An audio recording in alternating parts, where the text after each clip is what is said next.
This is Rockin' with Jam Man is with David Libert. How you doing, man? Good. How you doing, Jam Man? Good, man. Just enjoying life. That's good. How's life treating you these days? I'm sorry, what? How's life treating you these days? I can't complain. I'm living out here in the California high desert, about 125 miles east of Los Angeles, with my three dogs who refuse to be on the air with me. So we'll have to leave it at that. You only get me this time. This is unfortunate. That's unfortunate.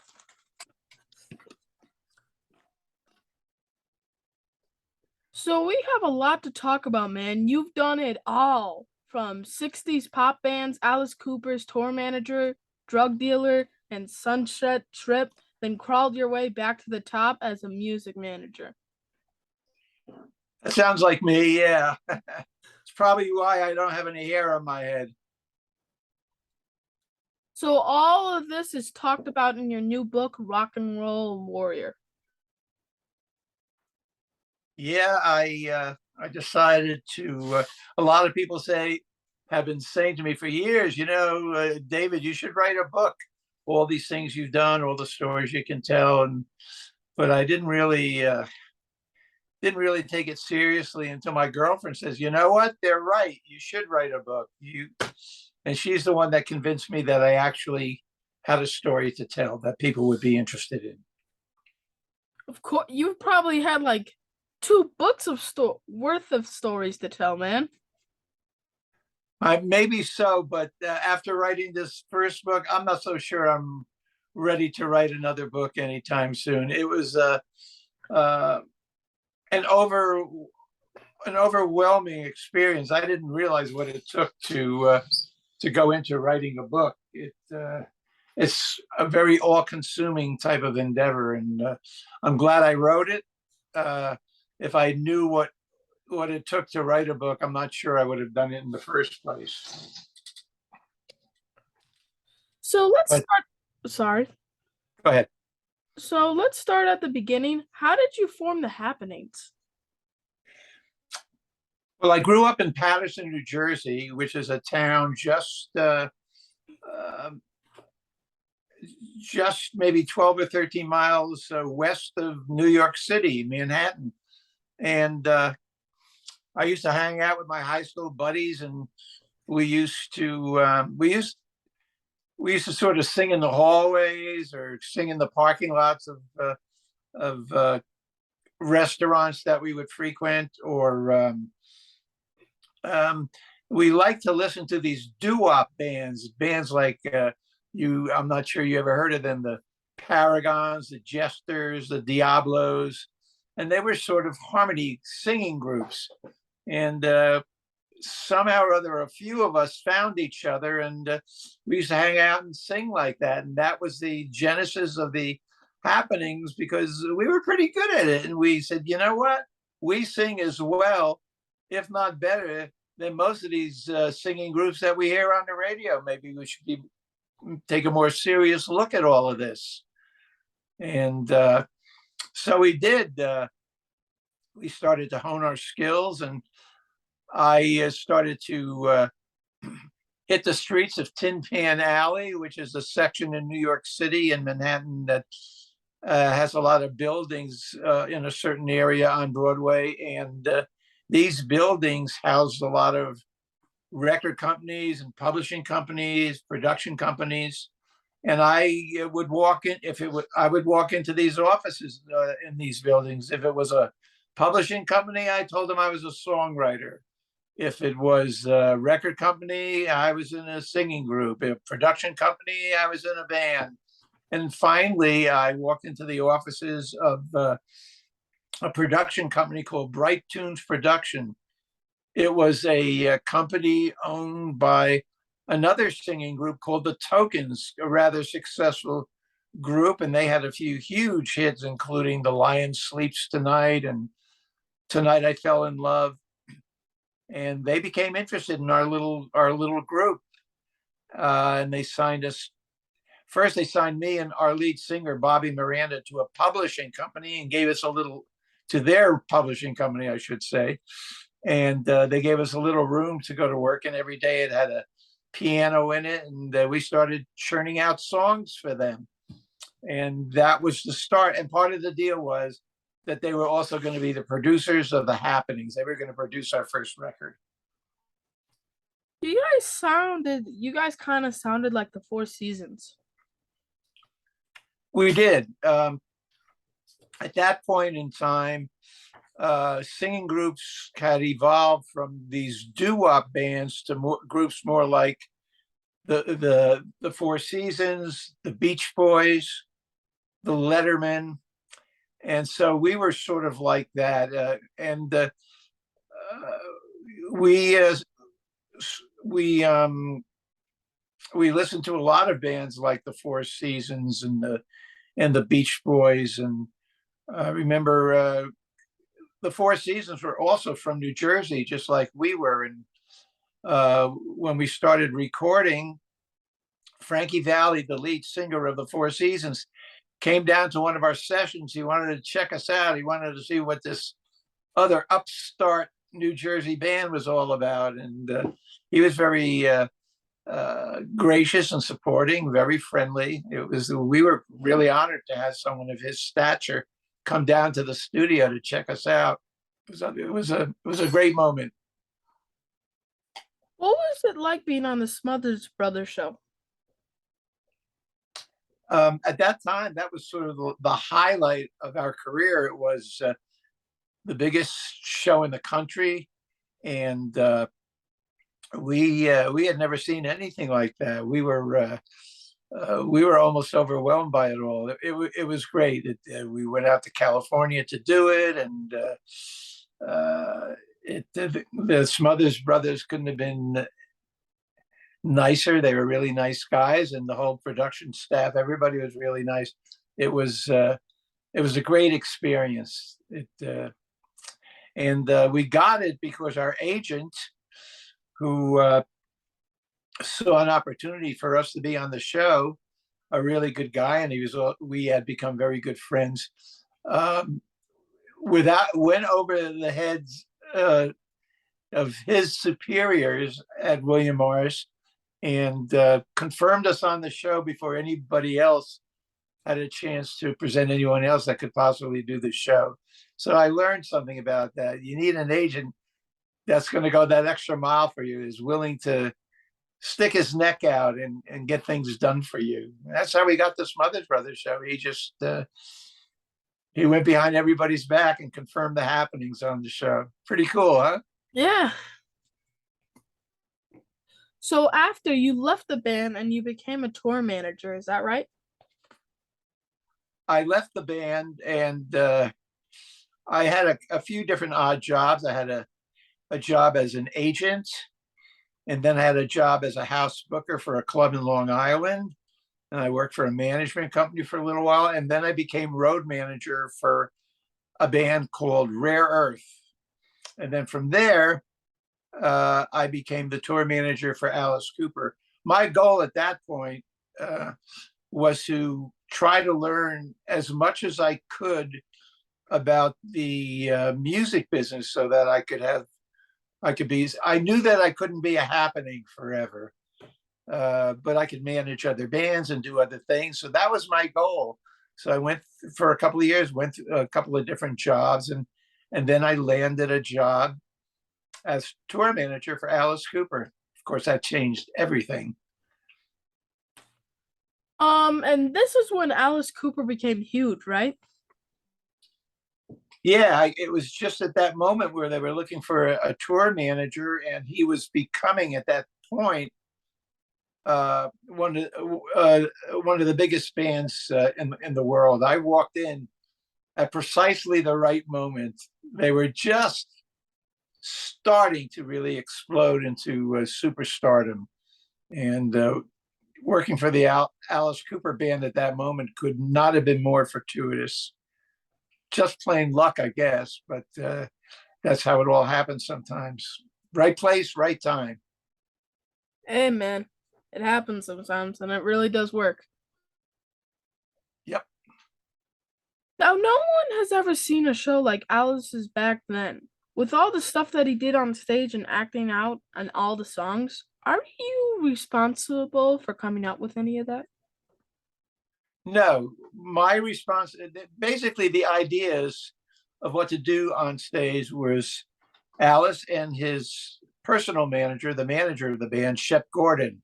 It was my job to, if they wanted to do something, make it work, um, uh, so that it was physically possible to do these things. But they had people that were designing things for the stage, and I may have to modify them so it could be suitable for traveling from city to city. My job was more of a logistical nuts and bolts job when it came to the technical aspects of it, and dealing. And I dealt with other kind, like leasing an airplane for the tour. We always had our own plane for the tour. Um, Making sure that everybody was having a good time.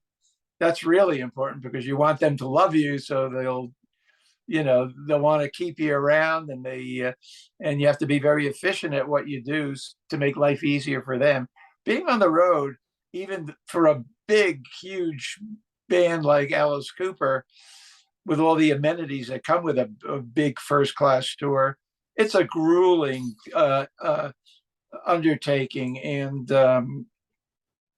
one of the main things of my job was to make it to be as smooth and relaxing as something like touring could be, and that's really what I was good at.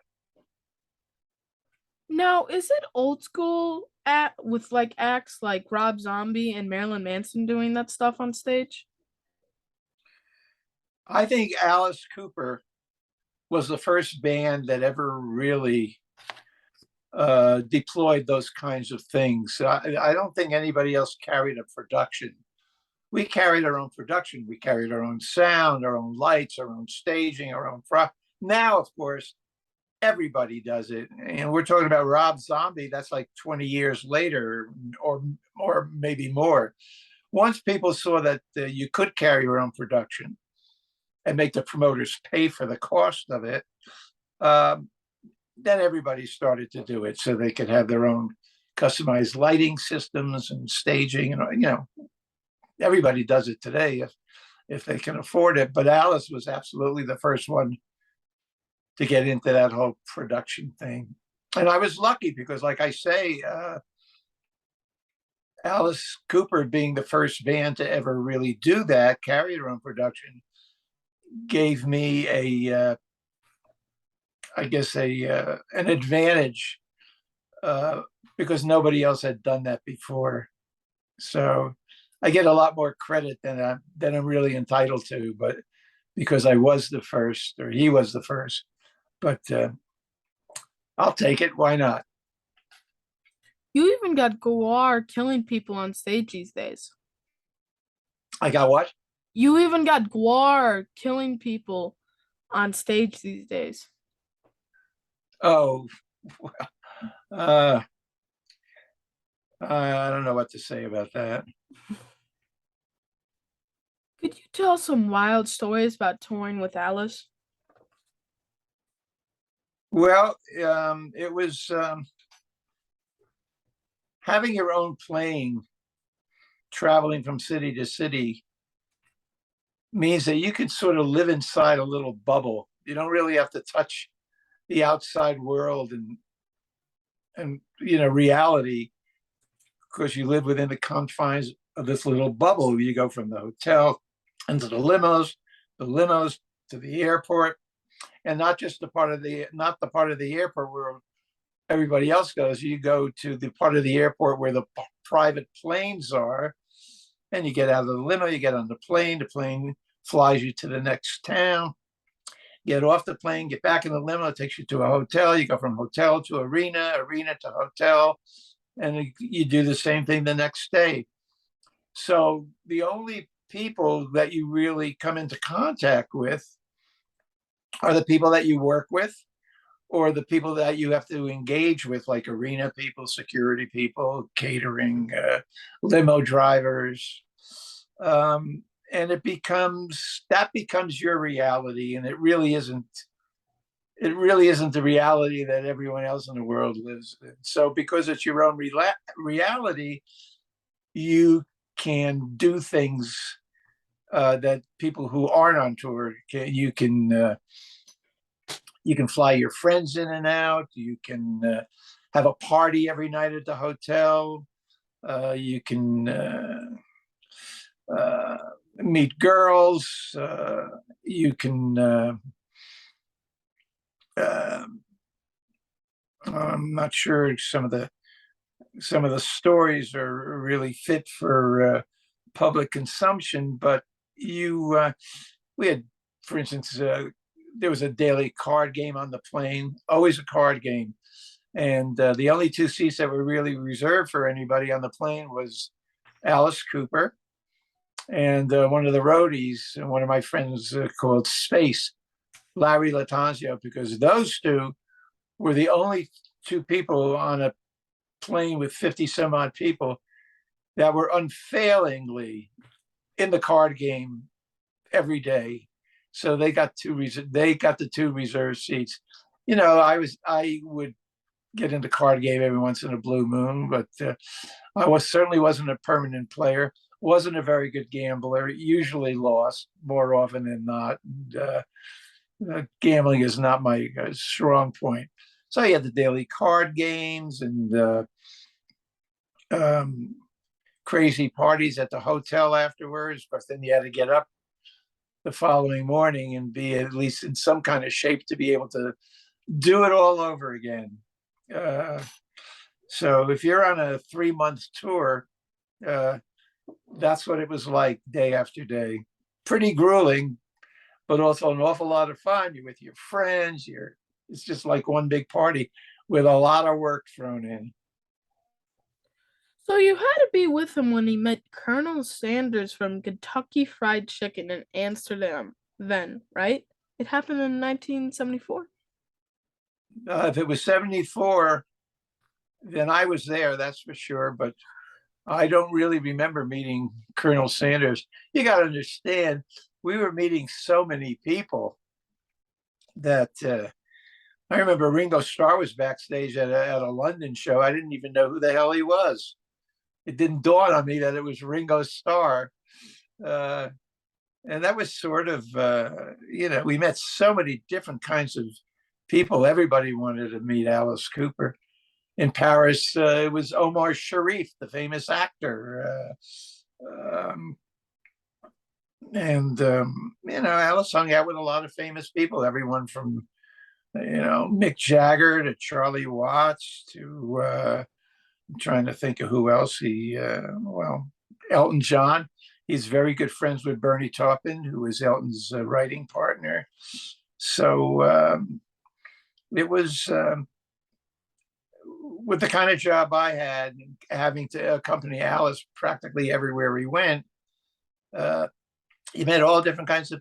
We were in London once, and Peter Sellers came over and put on a show for us. He'd take out a handkerchief and drop it on the floor, purposely. He'd bend down to pick it up and bang his head on the table, and then he, banged his head, and so he'd knock over a lamp. This went on for like an hour. It was hilarious. So a lot of good times, and it rarely stopped. How did you hook up with George Clinton? I think I mentioned earlier that before I got the job with Alice Cooper, I was the road manager for a band called Rare Earth.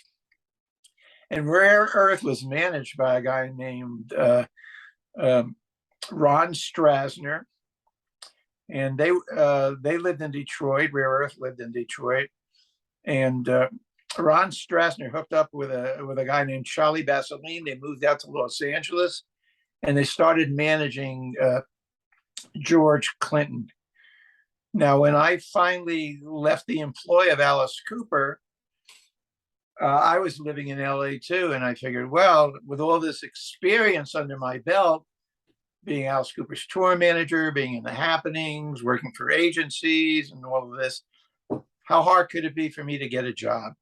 Well, nobody would give me a job. I mean, I went to concert promoters, record companies, booking agencies, management, nothing. Nobody would give me a job.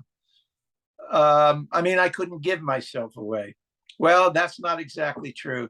In the end, I could give myself away. And in the end, that's exactly what I did. I went to Ron Strasner and said, and he said, look, we'd love to hire you, but we're broke. We can't pay you any money. But we got some things on the burner here that's going to explode. One of them was Parliament Funkadelic and George Clinton, along with Bootsy's Rubber Band. And so I did my research, I did my due diligence, and realized that it was true that these bands were about to explode into superstardom. So I took the job for nothing. And after a few months, I realized maybe I should form my own booking agency. I'll represent Bootsy's Rubber Band. And if I do a good job, George will see the good job I'm doing for Bootsy, and he'll want to be with my agency too. And that's exactly what happened. That's how I ended up with George and Bootsy and all the other funk mob variations, Brides of Funkenstein, Parlette, the Horny Horns, all of them. I ended up being the agent for the whole funk mob. Now, this dude was wild, am I right? The what? George Clinton. Was he wild? Well, I mean, it was crazy. I wouldn't say he was wild. He was a pretty calm individual. But there was craziness around him. I mean, I had never seen anything like it. There was not even a set number of people in the band. It could vary from week to week.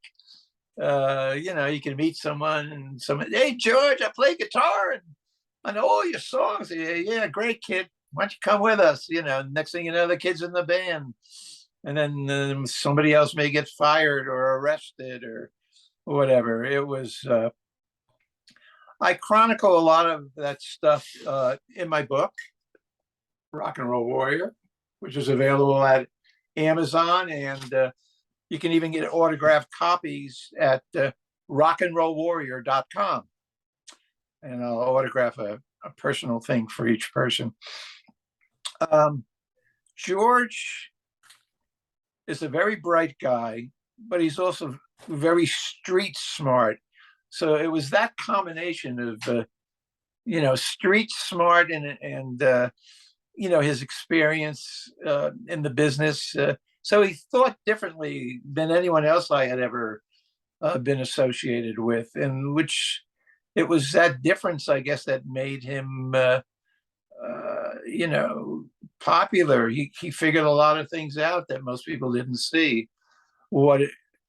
I think what it was he saw that young teenage and college age Black kids didn't really have their own music to embrace. They weren't all that crazy about what their parents listened to, R&B and soul music. They didn't relate all that well to bands like Alice Cooper or Led Zeppelin. They needed their own form of music that they could call their own. And that's what George saw. And he gave it to him. He gave him funk. And George's version of funk, Parliament Funkadelic, was funkier, druggier, more rhythmic than anything else around there. And that really was what he figured out. And that was the secret to his success. Now, this, I heard that one time on tour, he was on acid and driving the tour bus, but when they saw that the road was blocked, he went through it. Is that true? No. If it is, I never heard that story. It's just like people say, well, Alice Cooper used to crush puppies and kill bludgeon kittens. And none of that was true. It was all either rumors. I'm not sure who started it, but a lot of that stuff really isn't true. I mean, Alice Cooper, uh, rather than bludgeon puppies to death, was far more at home playing golf with Perry Como or Andy Williams, quite frankly, or hanging out with Groucho Marx, not killing kittens. And all zombies came walking up and freaked out the band because they drove where they were filming Night of the Living Dead by accident. Say that again? All kinds of zombies came walking up and freaked the band out because they drove where they were filming Night of the Living Dead by accident. Alice Cooper? George Clinton. George Clinton, I never heard that one either. I mean, if that were true, it probably would have been in my book. I put a lot of, when I talked about George, I talked a little bit about the show, but mostly about how he dealt with life. For instance, he certainly was a drug addict, and he was in a recording studio, and his drug connections were getting annoyed with him. He was behind on his drug debts, and got to a point where it was like, "Hey, George, pay up or else." So what did George do? He had them all sign recording session sheets for the amount of money he owed all of them, and handed it into the record company accountants, and got the record company accountants to pay his gambling debts that way. That's kind of how George Clinton thought. And also, he was producing so many bands that if he recorded the what they call the basic track, drums, bass, and rhythm guitar, and then if you know anything about a recording process, you start adding the other things, other guitars and keyboards and voices. He would send the bill for that basic track to every record company that he had to deal with. They didn't know, so every time he recorded a basic track, he got paid like 20 times for the same track. And then he would decide what band it would be for. Bootsy, Parliament, Funkadelic, Parled, Rise of Funkenstein. That's why I say he sort of was street smart. He figured out all these angles that he could take advantage of. And he did. And he lost all his money smoking crack, but made it back when they sampled his music in rap songs.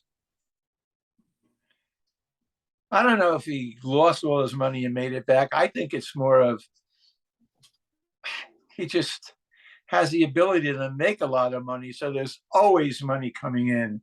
There's always money going out because he's not very good with it. But every week there's huge checks coming in for all different reasons. He has. I remember we were in a recording studio, and they were recording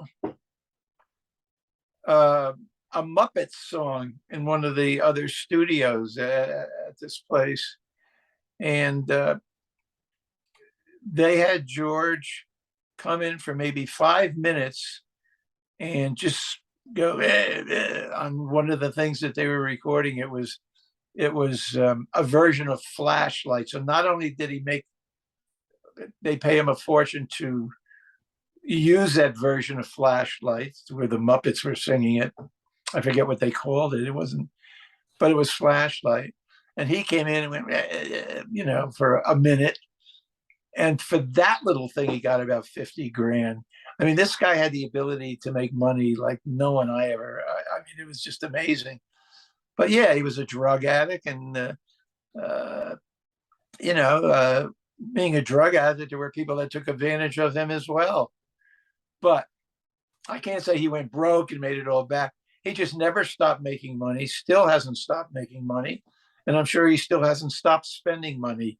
it's just a vicious circle with him. He'll never run out of money, but he'll never be able to acquire great wealth either. Now, you also worked with the Runaways. What was that like? That was fun. Um, it was, these were young girls that were produced and managed by a notorious character named Kim Fowley, and they were pretty wild. I mean, I guess they were like 16 years old, and um, you can imagine how a 16-year-old girl is going to handle fame not very well. It's all, I remember when the night before they went to Japan, I got a call from Mr. Udo, the owner of Udo Arts and the biggest promoter in Japan, and he called me the night before and in his best broken English said, Mr. David, it's very important in Japan, Mr. David. So what's that, Mr. Udo? Girls on stage, wild, yes. Girls off stage, wild, no. This very important in Japan, Mr. David. I said, Mr. Udo, I will relay that message to the girls as clearly as I can so they get the message. Thank you, Mr. David. Well, it fell on deaf teenage ears because when they got there, and by the way, every single show was sold out.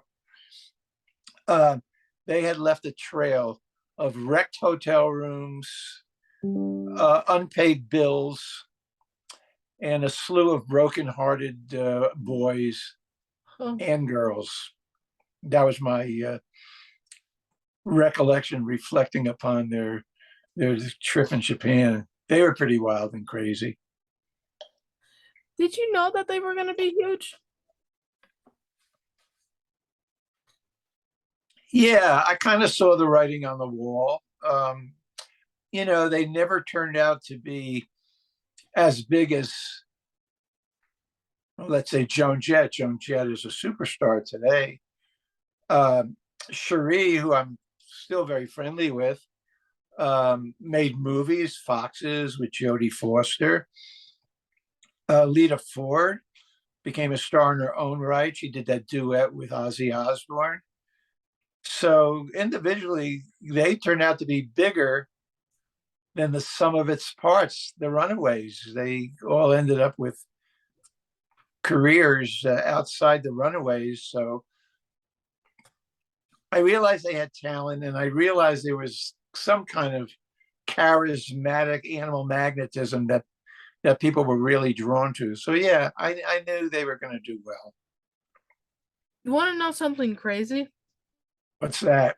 You managed Sheila E, right? Her tour I manager and I did.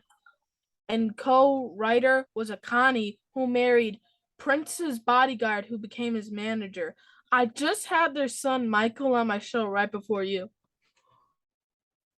Really? Yeah. Well, that's interesting. Yeah, that was quite an adventure, managing Sheila E and working with Prince. And I got a real close-up look at how all of that worked. And I think it was my experience with George, who Prince idolized, by the way. He idolized George Clinton. And working with Alice Cooper gave me, the experience and allowed me to develop the temperament to work with these kinds of people. I wasn't, I respected their talent, but I was never in awe of somebody because to me, they were just people with great talent and I had a job to do. And you kind of looked at it that way. I mean, I took advantage of the fringe benefits, which were many, the money, the fun, but there was also the camaraderie and, you make life long-lasting friends with some of these people. Cherie Curry's a perfect example. I'm still friends with George. I always go to see Alice whenever he's around. I always get invited to the shows. So it's always great fun looking back on all of it. He told me some stories about Prince. I Michael, did. he did. What do you remember most about Prince, and what is a story that you can share with me? Well, I wrote in my book that when I started managing Sheila, the first thing that happened was the Purple Rain tour. She was the support act for the Purple Rain tour.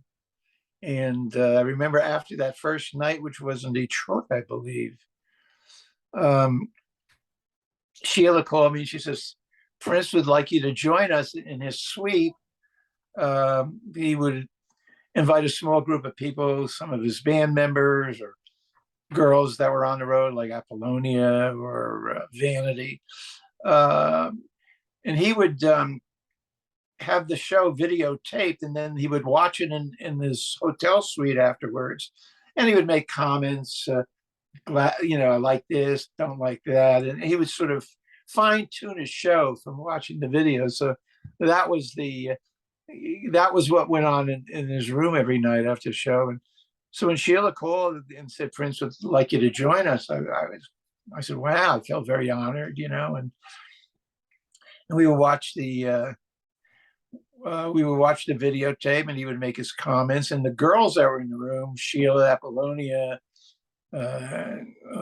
Susie, Van, they would sort of casually change seats or move somewhere else in the suite to try and get closer to Prince,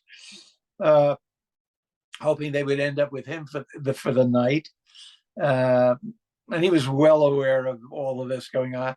So I guess to amuse himself, he would get up after a while and go sit somewhere else in the suite, and then they would sort of have to, jockey their position in the suite. And, this went on. I thought that was rather amusing. Look, Prince was not a fun guy to hang out with, really, not like Alice or George, who had great senses of humor. And I can't say that Prince was a fun guy. He was an interesting guy, and he was very nice to me. Maybe because he knew that I had managed George, and he had such great respect for George that he didn't want to come off looking like a jerk in front of me. I think it's amazing that Prince even cared what I thought of him, but apparently he did. He anyway, so that was the first night of the tour. The second night, Sheila called again and says, Prince would like you to join us again. Now I'm not so thrilled. I'm saying, I don't want this to be a thing that I have to do every night. I had such little downtime that I didn't want to have to be committed to do this, at Prince's whim. So the third night she called, I said, I'm not going. 5 minutes later, Prince calls, come on, Dave, come on down, join the party. Yes, some party. And then after that, I knew never to answer my phone again at night. And so I never got personally invited, but I had a standing. I can go there whenever I wanted. I didn't need an invitation, and I did go once in a while, just not every night. And I think Prince understood that and respected it. Now let's talk about the drugs. You got into them pretty heavy. How did that happen? Well, actually, I personally never got into the drugs heavily. I think at that time, and I'll explain that, doing coke in the 70s was a recreational drug. And virtually everyone I know, did cocaine, not to the point where it affected your ability to function, but having a snort or two or taking a toke or two on a joint was no more ominous than having a beer at that time. And I personally was a lightweight. Yeah, I ended up selling drugs. That was a business, but I was never really consumed personally by doing a lot of drugs. And I think my saving grace was I loved food and I loved sleep far more than I loved cocaine. And so that was, I never really fell off the edge. But doing it and selling it are two different things. And when I found myself broke and I needed to do something, that's how I got involved with selling drugs. And I thought I could get away with it because I kept my clientele a very close circle. And, but you never know what's going to happen. And I did get arrested. I did pay the price and I did go to prison. Um, so that's sort of my history with cocaine, and it was around. It was just everywhere. This is before people started smoking crack. Uh, when I was what they did with the coke, I sold them. Maybe they turned it into crack, but I never, I never really got into that sort of thing. But I could tell uh, my advice to anybody is don't do drugs, and certainly don't sell drugs because there's a price to pay. Would you just call famous rock stars you knew and see if they wanted to buy them drugs? No, no, it doesn't work like that. Uh, I I knew who did drugs and who you don't advertise. You don't you don't reach out to people. I think what happens is in order to try to do it safely, somebody may call me that I know very well and say so and so is looking to buy a gram or whatever it is they want. I vouch for this person and they're okay. That's the kind of thing that if you're going to sell drugs, those are the only people you sell to, someone that you know extremely well and for many, many years. And if they call and say this person is okay, you could sell them drugs. That is the prerequisite. Otherwise, no, because otherwise you don't know who you're selling to. Uh, so did I have some big stars? Yeah, I had a few. I won't mention names, but um, that's sort of how you build your clientele. Recommend from recommendations from people that you trust. How did you get busted? Well, you can maybe control the people you sell the drugs to, but you can't control the people you sell drugs to either share the drugs with or turn around and sell it to them. And that's how uh, that's how I got busted. My drugs were sold or were shared by somebody, and somebody got mad at that person, and you know, I don't really know all the details, but you sell drugs, you take a chance because those kinds of things can happen. Or somebody could get caught with the drugs and they say, we'll let you go if you tell us where you got them. There's so many ways. Uh, I'm not exactly sure, but they got a search warrant one day, banged on my door, and that was that. What when you went to jail, did you think it was all over? Did I think was my career? Yeah, did you think it was all over? It was done. It was, I don't know. It wasn't foremost, it wasn't foremost on my mind because I just wanted to get through what I was going through. I'm going to turn this light on a little bit. It's starting to get dark here in LA. Oh, it's already night here.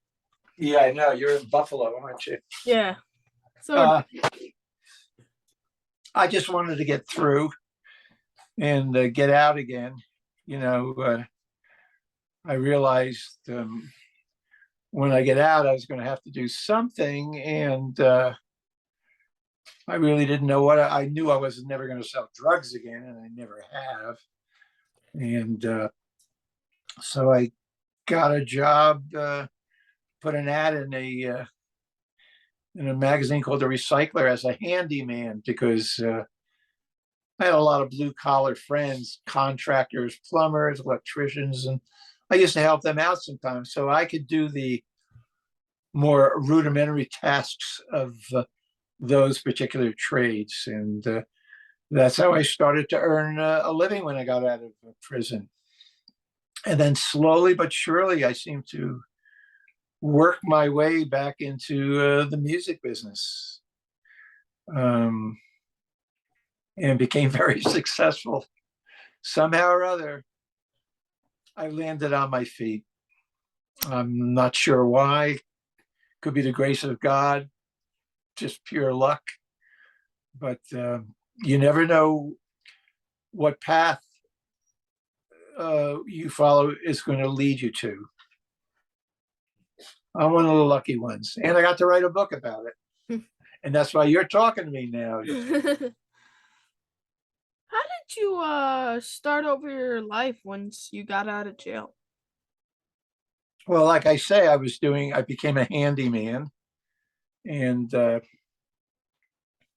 I hooked up with an old friend of mine, Alan Oken, who used to work for A&M Records. He's actually a lawyer by trade, and we formed Available Entertainment, a management company, and a record company. We had a record company as well inside, and I started to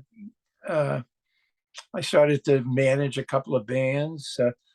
Alan and I got distribution for our little record company, National Distribution, and we started to either sign people to our label or they would pay us to be on our label. We do the marketing, and um, one of the records we had was made a licensing deal with George Clinton. He had an album called Dope Dogs, but he didn't have a record company for it, and we did that, and that turned out to be our biggest seller on our record label. Sold hundreds of thousands, and sort of put me back in business again. And then not years later, within a couple of years, we were managing George Clinton and Parliament Funkadelic and Bootsy, and so I was right back in business again. And in the process, uh, we got Living Color to manage, Brian Auger, Vanilla Fudge. I can't even think of all the bands, and I was back in business again. I have a digital copy. I'm still going through, but it's been awesome. The book, man, it's been awesome. My book you're talking about? Yeah. Oh, well, thank you very much. The reviews have been great. I'm very grateful that I'm glad I wrote the book, and I'm pretty much retired now, living out in the desert, living a rather leisurely life, and perhaps this book, Rock and Roll Warrior, which is how I feel, will be the last major highlight of my life, and amazingly, it chronicles my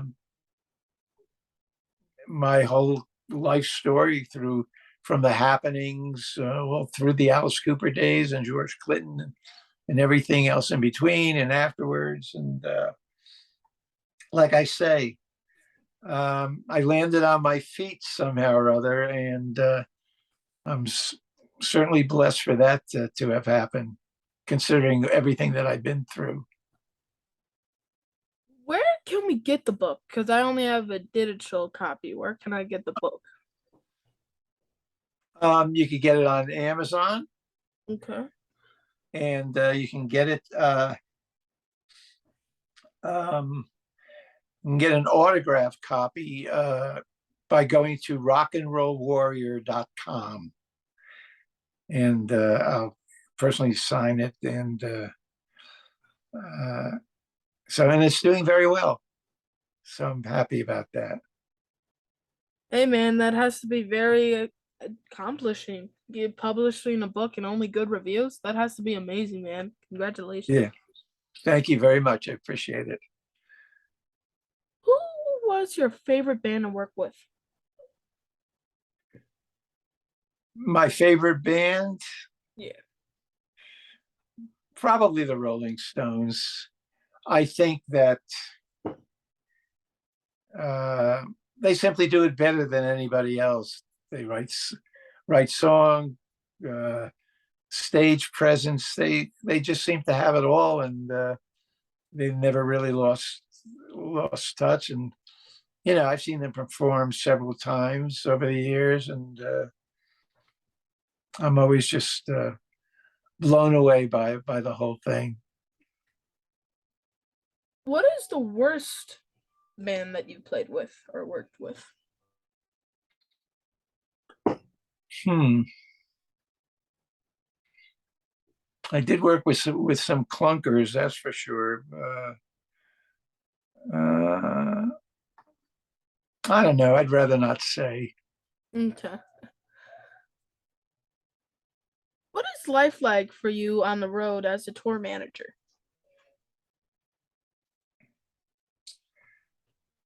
Well, it's a pretty all-consuming job. From the minute you wake up until the minute you go to sleep, you're on the job.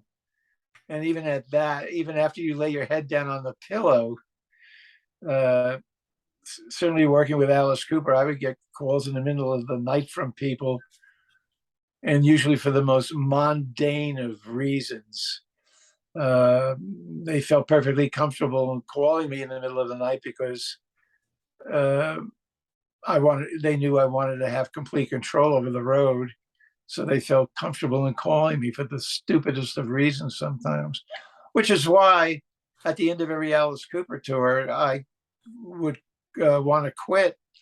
And Alice's manager, Shep Gordon, was simply entice me to stay by bribing me with more and more salary increases and bonuses until after a few years of that, there wasn't enough money on the face of the earth that he could entice me with that could keep me, uh, remain on that job. I was simply burned out after a few years. I felt like at the end of each tour, a few years had been subtracted from the end of my life. It's a pretty all-consuming job, as you can well imagine.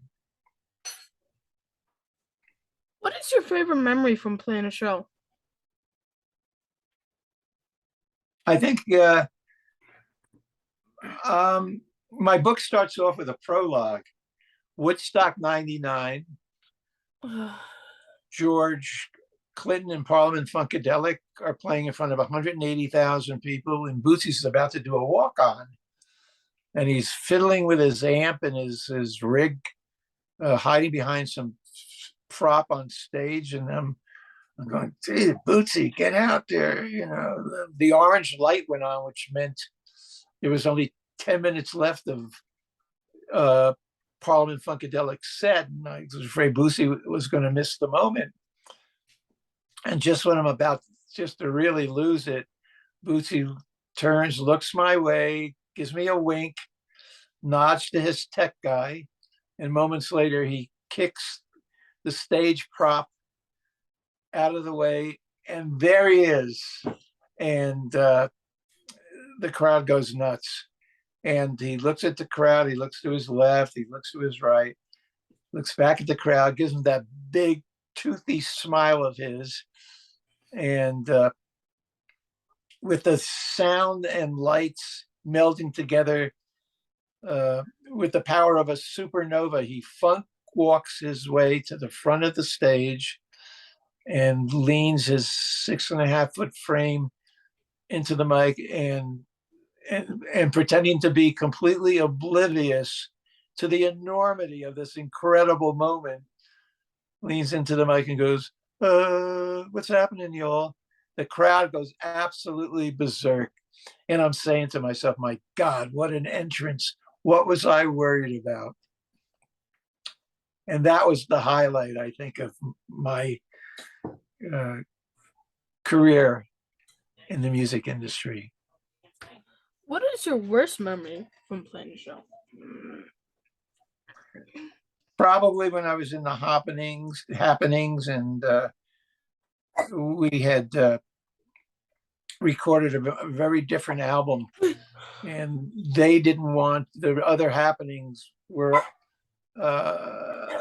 It was a whole new direction for us, and I had our agent book us at the Whiskey a Go in West Hollywood, California, because I wanted to showcase our new sound. It wasn't so much doo-wop, this syrupy pop sound. It was far more contemporary, and they fought me at every turn, at every juncture. They really didn't want to change, and so we ended up playing this. Is that your dog? Yeah, I'm sorry about that, man. No, that's okay. I'm a dog lover. I'm an animal rights activist in my retirement. So dogs are cool. Anyway, that was the only show I could ever remember the happenings bombing, and it was that night I decided I've had enough. I'm going to leave the happenings. We got to wrap this up because I have a dinner appointment. It's still early here in LA. All right. Wait, I just got two more questions. Okay, 2 more questions. Okay, you're gonna edit this anyway, right? Yeah. Okay. How do my followers follow you? I'm on Twitter. I'm on Facebook. I'm on Instagram. I have a Rock and Roll Warrior website, rockandrollwarrior.com, which is where you can get an autographed copy of the book signed by me. And of course, you can buy the book on Amazon. So I'm not that hard to get hold of. Could you maybe hook me up with a signed copy of the book, please? What's that? Could you maybe hook me up with a signed copy of? Oh, well, once the recording was over, I was going to say, since you're editing it, why don't you send me your address and I will send you a book? I would very much appreciate that. Thank you. It would be my pleasure, of course. Well, thank you for being on my show. The next time we talk is at the backstage at one of your shows, man. It's been a pleasure speaking with you, and you have a wonderful night. Thank you very much, Jim, and it's been a pleasure. Thank you so much. Have a good night, man. You too. Bye. Okay, now stop the recording, but I want to talk to you.